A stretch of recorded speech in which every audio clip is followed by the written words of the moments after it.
je vais faire juste une petite parenthèse. Oui. Mon grand-père, qui était libéral, nous avait mis dehors, moi puis mon frère. Vous pouvez plus venir ici, on est libéral. Ah, quand il a su que vous étiez péquiste. Ah oui, quand il a su qu'on était péquiste. Vous êtes devenu péquiste quand, vous autres?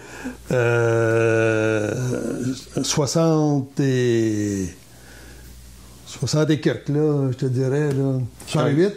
Quand le PQ a été créé. C'est ça, oui, oui. Dès le départ. Dès le départ. Dès le départ, on était là. Et pourquoi? Des fois, c'est des petites choses, mais qui te marquent pour la vie. Moi, je me rappelle, j'allais avec ma mère, elle était excellente couturière, elle avait des machines à coudre, puis elle faisait notre linge, puis on avait été acheter des pièces pour réparer sa machine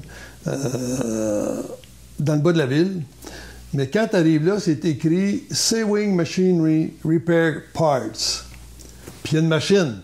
Et là, je dis à ma mère, j'ai dit, nous autres, on le sait que c'est ça parce que c'est un dessin, mais ça, c'est quoi que ça veut dire? T'sais? Et là, ça, là, ça m'avait... Ça n'avait pas d'allure que non, ça n'avait ni qu'une sens. Que moi, au Québec, je suis avec... Un commerce qui s'adressait à des francophones. Puis on était ceux qui en faisaient du linge. C'était pas les riches là, qui faisaient du linge. C'était nous autres, là, tu sais. Fait que ça m'avait mis hors de moi.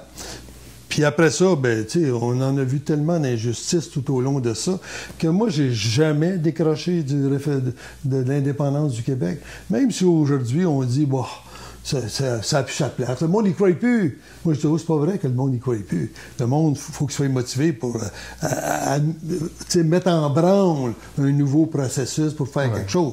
Mais il faut l'adapter à ce qu'on a actuellement au Québec. Il faudrait que ce soit un projet qui les stimule, qui pense que ça va améliorer leur sort. Oui, exact. Puis ça, on nous vend plus ça. Non, c'est ça. Mais on revient à ton engagement péquiste, oui. Fait que c'est ça qui a fait ça. Après, ça a créé des froids dans ta famille. Ah ben oui. Là, Papa et Joe à Mont-Laurier, on est arrivé là, moi et mon frère, puis il nous a collé dehors. Il dit, ici, c'est une famille libérale, puis ici, ça se passe avec les libéraux. Fait qu'il nous a mis dehors. On a été pendant 6 ans, 7 ans, 8 ans sans y retourner. Ah, mon Dieu. Oui, puis un bout de temps. Puis après, il m'a appelé. Il dit, Luc, il dit, je voudrais te rencontrer, mais pas ton frère. Mon frère Régent, lui, il en avait dit quand il nous avait mis dehors, là, il l'avait traité de n'importe quoi. Fait que, je dis, OK. Fait que là, je m'en vais le voir. Là, il dit, écoute, il dit, je suis prêt à t'écouter parler. Il dit, sois venu, on va s'asseoir en avant, à la galerie. On va parler de politique. Tu vas me parler de ton PQ, puis moi, je vais te parler des libéraux, tu sais. Fait qu'on s'est assis, puis on s'est mis à jaser. Puis finalement, il a dit là qu'il y a plein de choses que je savais pas. Puis il y a plein de choses que je connaissais pas. Puis il y a plein de choses que c'était des automatismes. Moi, c'est libéral.